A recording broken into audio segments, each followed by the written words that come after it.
추수감사주를 맞이해서 오늘 예배 일부 예배에 참여하신 여러분들에게 풍성한 은혜와 축복이 늘 넘쳐나시기를 간절히 소망합니다.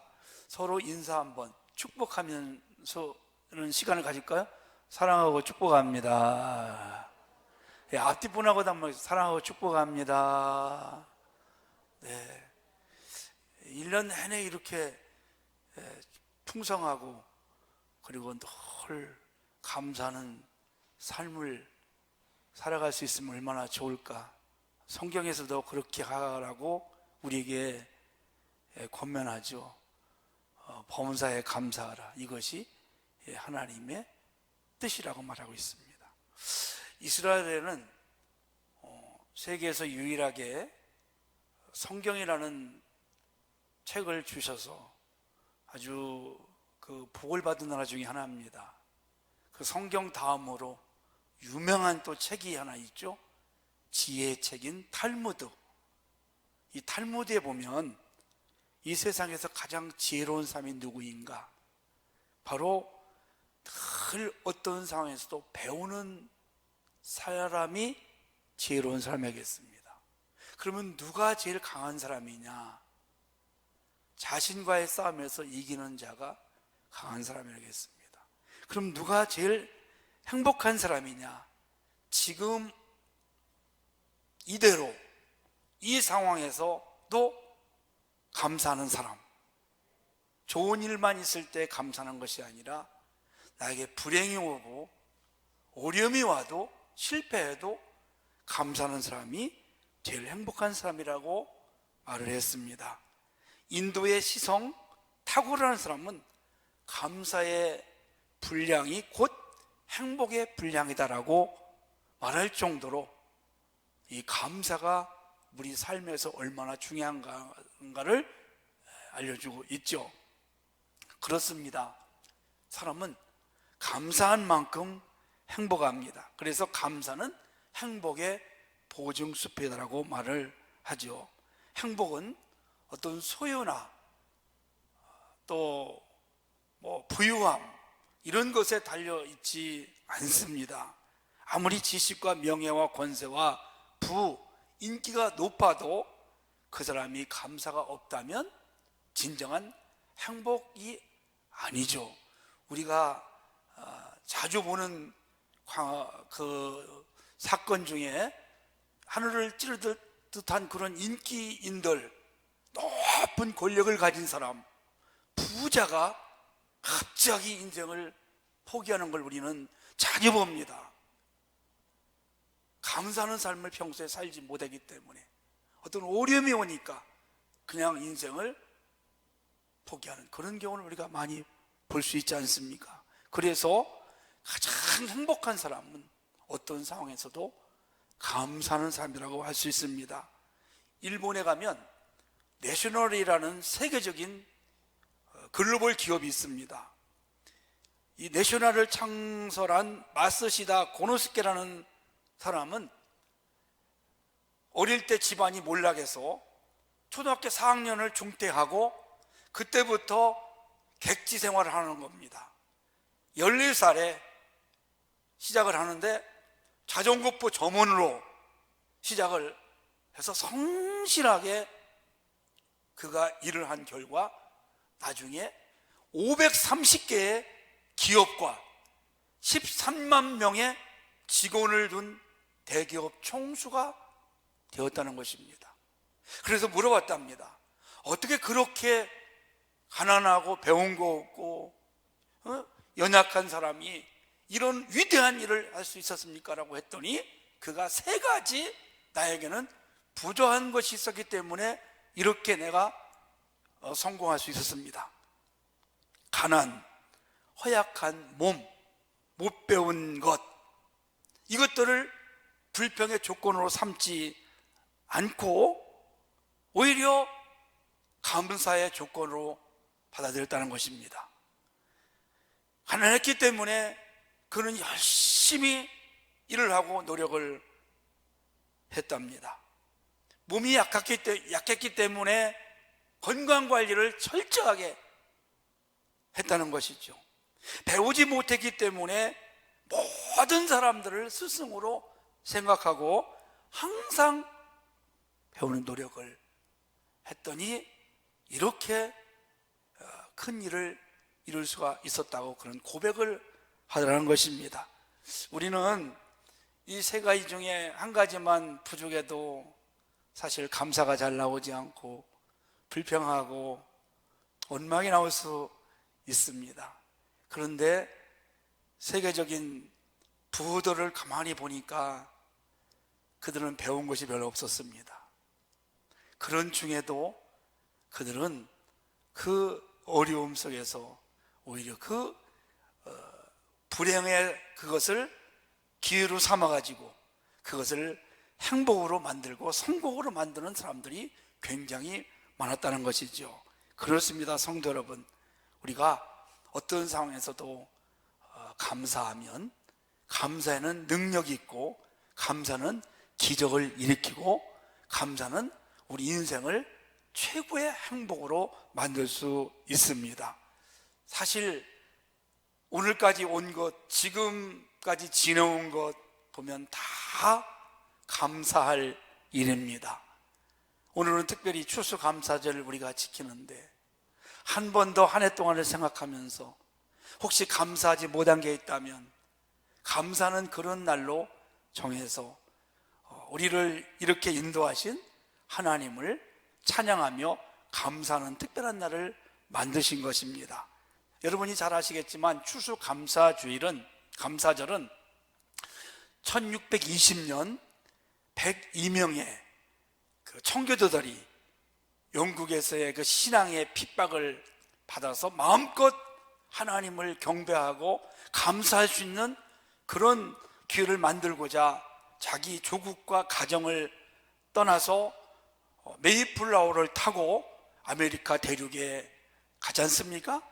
그런데 추위와 굶주림으로 그중 102명 중에서 44명이 죽었습니다. 그 인디언들에게 농사법을 배워서 그 다음에 봄에 씨를 뿌리고 여름에 땀 흘려서 가꾸고 그리고 가을에 추수를 해서 하나님 앞에 감사하고 함께 모인 사람들과 축제를 즐기면서 즐긴 것이 이 11월 마지막 주, 그것이 바로 감사주일이 추수감사주일 시작이 된 거죠. 그런데요, 이 사람들이 미국에 오기 전 10년 전 영국의 장사꾼들이 이 아메리카 대륙에 와서 인디언 노예들을 잡아다가 스페인 노예시장에 팔았습니다. 그 중에 스판토라는 청년이 있었는데요, 이 청년이 스페인 사제에게 팔려서 교회에서 일을 하게 되었습니다. 그리고 감사하게 예수를 믿게 되었습니다. 그리고 하루에 3가지 기도를 매일같이 드렸다는 것입니다. 첫 번째는 하나님, 나를 속히 고향으로 돌아가게 해주세요. 두 번째는 나를 잡아온 백인들을 원망하지 않게 해주세요. 저들을 통해서 우리 고향 땅이 정말 아름답게 만들 수 있도록 하나님 도와주세요. 세 번째는 매일매일 하나님 앞에 감사의 삶을 살게 해달라고 기도를 드렸답니다. 그런데 하나님께서 이 청년의 기도를 오랜 후에 응답해 주셨습니다. 이 청년은 스페인 사제의 도움을 받아서 10년 만에 자기의 고향으로 영국을 거쳐서 돌아오게 되었답니다. 10년 만에 자기 고향에 들어와 보니까 전염병이 돌아서 자기 가족들이 다 죽고 마을이 완전히 폐허가 되었다는 겁니다. 그래서 절망하지 않고, 그럼에도 절망하지 않고 남아있는 마을 사람들과 함께 마을을 일구고 희망과 용기를 주었답니다. 그로부터 1년이 지난 후에 그의 기도한 대로 청기도들이 자기 마을에 들어오게 되었답니다. 이 청년은 유창한 영어로 그들을 환영하고 그들이 농사 지을 수 있도록, 그들이 정착할 수 있도록 도와주었답니다. 첫 농사를 지어서 그 농사한 것을 하나님 앞에 드리고 칠면조를 잡아서 함께 축제를 이제 하게 된 거죠. 그리고 이 스칸토라는 청년이 이제 나이 먹고 열병으로 세상을 떠나면서 그의 입술에서 이런 감사의 기도가 흘러나왔다고 합니다. 하나님, 제 기도를 들어주셔서 감사합니다. 부디 이 땅을 축복하옵소서. 그러니까 오늘날의 미국은 스칸톡이라는 청년의 믿음과 감사로부터 시작이 되었다는 것입니다. 사랑하는 여러분, 한 사람의 감사 기도가 오늘날 위대한 미국을 탄생시킨 겁니다. 오늘 우리의 환경을 보면 어떨지 모르겠지만 불행하고 어려운 일이 있을지라도 감사하고 믿음을 가지고 하나님을 찬양하고 경배하면 반드시 그곳에서 놀라운 믿음의 역사가 일어날 줄로 믿습니다. 오늘 우리가 읽은 성경 요엘서, 잘 모르는 성경입니다. 그런데 오늘 요엘서를 보니까 하나님께서 이스라엘 백성들에게 베풀어 주신 놀라운 은총이 있습니다. 기뻐하며 즐거워하라고 말씀하고 있습니다. 이 요엘 선지자가 활동하던 시대에는 기뻐하고 즐거워할 만한 그런 것들이 없었습니다. 왜냐하면 메뚜기 재앙을 맞이해서 농사들이 전부 황폐해졌습니다. 메뚜기가 다 갉아먹었습니다. 감사할 주권이 아무것도 없었습니다. 그럼에도 불구하고 하나님께서 기뻐하고 즐거워하라고 말. 여러분, 왜 그랬을까요? 지금은 황폐하고 감사할 조건이 없어도 앞으로 하나님께서 풍성하게 채워주실 것이다. 복되게 하실 것이다. 그러니까 오늘 그런 불행한 자리에서 기뻐하고 즐거워하고 감사라는 것입니다. 여러분, 이것을 신학적인 말로 말하면 선취라고 말합니다. 선취라는 게 있어요, 여러분. 선취는 뭐냐? 미리 감사하는 겁니다. 미리 기대하는 겁니다. 선불감사라는 말도 있습니다. 이렇게 하나님께서 우리에게 해줄 것을 믿고 미리 감사하는 겁니다. 저는 작년 10월 달인가 그때 하나님 앞에 한 가지 감사, 선불 감사를 했습니다. 그런데 올 9월 달에 그것이 이루어졌습니다. 하나님은 틀림없이 우리가 감사할 때 감사한 대로, 기대한 대로 이루어질 줄로 믿으시기를 바랍니다. 오늘 본문을 보십시오. 21절 말씀 보니까 땅이여 두려워하지 말고 기뻐하며 즐거워할지어다. 여호와께서 큰 일을 행하셨음이로다. 23절 시온의 자녀들아 너희는 너희 하나님 여호와를 말미암아 기뻐하며 즐거워할지어다. 그리고 앞으로 이른 비와 늦은 비를 예전과 같이 내려주실 것이고 24절 보니까 마당에는 밀이 가득하고 독에는 새포도주와 기름이 넘치고 그리고 26절 보니까 너희는 먹되 풍족히 먹고 너희에게 놀라우신 일을 행하신 너희 하나님 여호와 이름을 찬송할 것이라.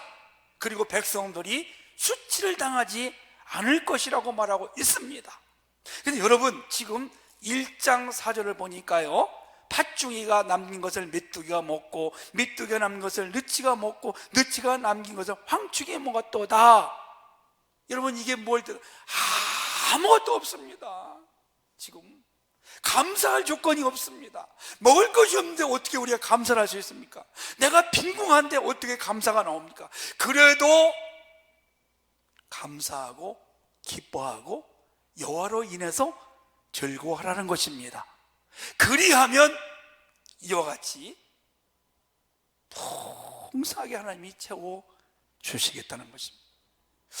여러분, 오늘 우리 사회를 보면 그렇게 감사할 일이 많지 않습니다. 별로 없는 것 같아요. 살기가 너무 팍팍합니다. 모든 사람들이 다 한숨을 쉽니다. 물론 잘 되는 사람도 있지만, 복 받은 사람도 많이 있지만, 지금 그런 상황. 제가 만나본 사람들, 세상 사람들을 만나보면 죽겠습니다. 이렇게 살기가 힘듭니까? 그런 이야기들을 합니다. 여러분, 그럼에도 불구하고 어려운 중에 감사하고 앞으로 더 잘 될 것을 믿는 것이 우리 그리스도인들에게 있어서 믿음인 줄로 믿습니다. 이게 믿음입니다. 오늘 잘 되고 내가 풍족하고 감사할 일이 많은데 감사를 누가 못하겠습니까? 여러분, 다니엘을 보세요. 하나님을 신실히 섬깁니다. 볼을 어디어서 기도하면서 하나님께 감사합니다. 사자굴에 들어가는데 그런 데 들어가요. 죽음이 왔어요. 하나님 잘 섬기고 하나님 영광을 나타내려고 하는데 이런 불행이 왔으면 여러분, 우리가 어떻게 감사가 나올 수 있겠어요? 그때 불평이 나고 원망이 나올 수 있습니다. 그런데 다니엘은 그런 죽음 앞에서 감사가 나오는 겁니다. 다니엘 6장 10절에 보니까 하나님께 감사하였더라. 감사하며 기도합니다. 그렇게 감사했더니 사자굴에 들어가는 불행을 당하지만 하나님이 그 사자들의 입을 막아서 머리털 하나 상하지 않게 하고 오히려 그를 모함하고 사자굴에 넣었던 그 사람들을, 그의 가족들을 전부 사자굴에 넣어서 역전시키시는 그런 하나님을 우리가 보는 것입니다. 할렐루야. 이것이 믿음입니다. 바울과 실라가 복음을 전하다가 귀신 들린 여종 하나를 치료해 줍니다. 여러분, 얼마나 이게 귀한 일이고 하나님의 칭찬을 받을 일입니까? 그런데 억울하게 매 맞고 그 여종을 움직였던 사람들에 의해서 모함을 당하고 고소를 당해서 감옥에 갑니다. 매 맞고 감옥에서 착구에 처해 있습니다. 언제 죽을지 모릅니다. 여러분, 그때 우리가 불평이 나올 수 있잖아요. 그럼에도 불구하고 거기서 찬송하고 기도합니다. 그때 묶였던 것이 풀어지고 옥터가 움직이고 옥문이 열리고 간수장이 구원을 받고, 아멘, 이런 기적이 나타나게 되는 것입니다. 얼마나 성도 여러분, 우리가 불평할 것들이 많습니까? 내 몸이 지금 건강하지 못합니다. 내 사업장이 지금 어려움을 당합니다. 우리 아이들이 지금 잘 살지 못합니다. 우리 교회가, 한국교회가 지금 얼마나 코로나로 인해서 힘듭니까? 교회가 아주 말할 수, 그래도 우리가 감사하면 하나님이 그것을 바꾸셔서 이제 머지않아서 우리를 축복으로 하나님이 역사할 줄을 믿습니다. 그래서 이 감사절에 저는 생각나는 성경 구절이 하나가 있습니다.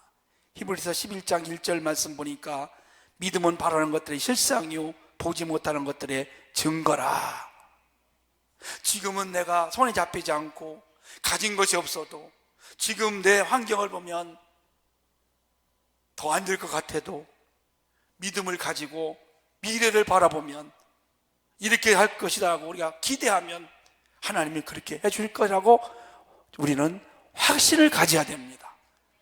여러분, 우리나라에 처음 선교사가 왔을 때 이 나라가 어땠어요? 조선이란 나라가 우상이 들끓고 미신이 어둠의 나라였지 않습니까?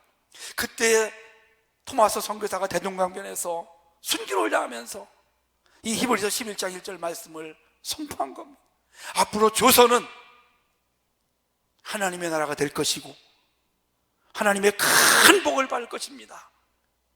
나의 순교를 통해서, 이 피를 통해서 세계 역사의 선교의 중심이 될 것이라고, 그 예언한 대로 오늘날 세계에서 우리를 인정하는 나라가 되었습니다. 할렐루야. 그러면 성도 여러분, 이제 우리가 무엇을 감사해야 될까요? 하나님의 그 은혜 중에서 에베네셀의 은혜를 감사할 수 있어야 됩니다. 에베네셀은 하나님이 여기까지 도우셨다는 뜻입니다. 하나님이 여기까지, 오늘까지 지켜주시고 보호하시고 우리를 인도하신 줄로 믿습니다. 우리의 믿음도 우리 힘으로 되는 것이 아닙니다.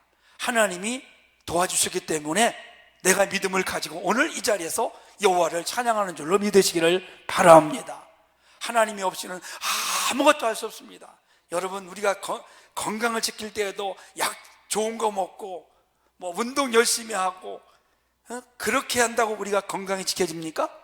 물론 그것이 좋은 일이긴 하지만 하나님이 건강 지켜주셔야, 하나님이 함께 하셔야 우리가 건강한 줄로 믿으시기를 바랍니다. 하나님이 우리 가정을 지켜주시고 우리 아이들을 지켜주시고 우리 교회를 지켜주셨기 때문이죠. 우리가 한 게 무엇이 있겠습니까? 우리 힘으로 무엇을 할 수 있습니까?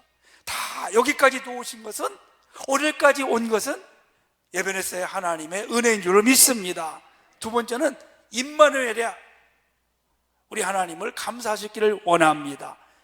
임마누엘, 예수님의 이름이죠. 하나님이 우리와 함께 하신다. 항상 하나님이 우리를 떠나지 아니하십니다.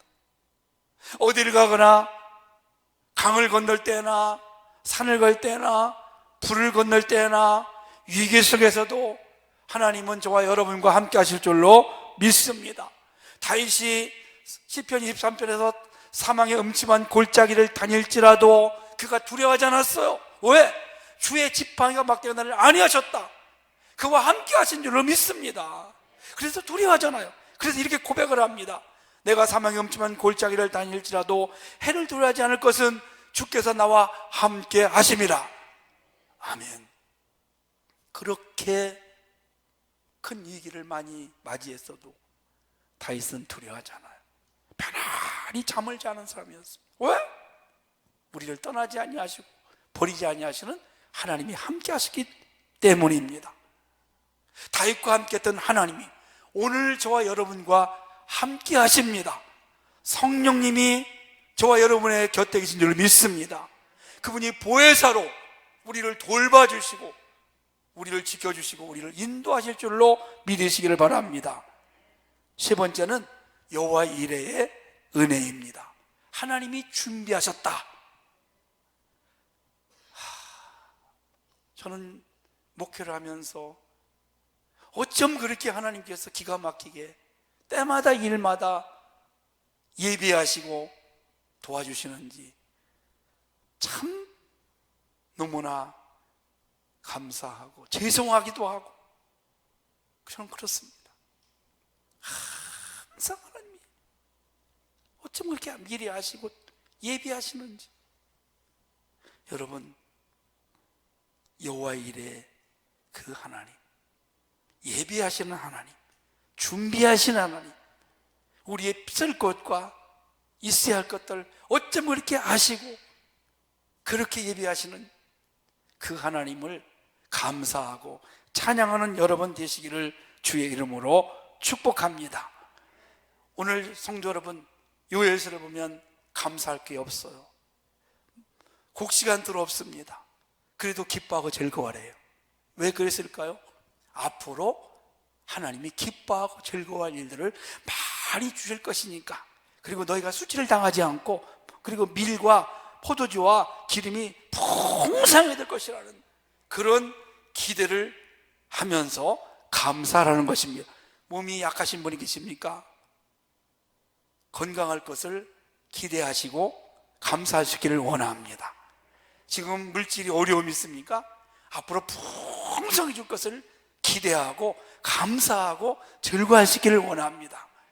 지금은 내가 연약하지만 이제 머지않아서 하나님이 더 크게 우리를 축복해 주시고 우리 가정을 복 주실 것을 믿고 감사하는 여러분 되시기를 간절히 원합니다. 이렇게 미리 감사할 때 그 감사한 그대로 하나님의 역사가 반드시 임해서 이제 머지않아 하나님을 찬양하고 더 많이 감사하는 그런 기적의 주인공들이 다 되시기를 예수님의 이름으로 축원합니다.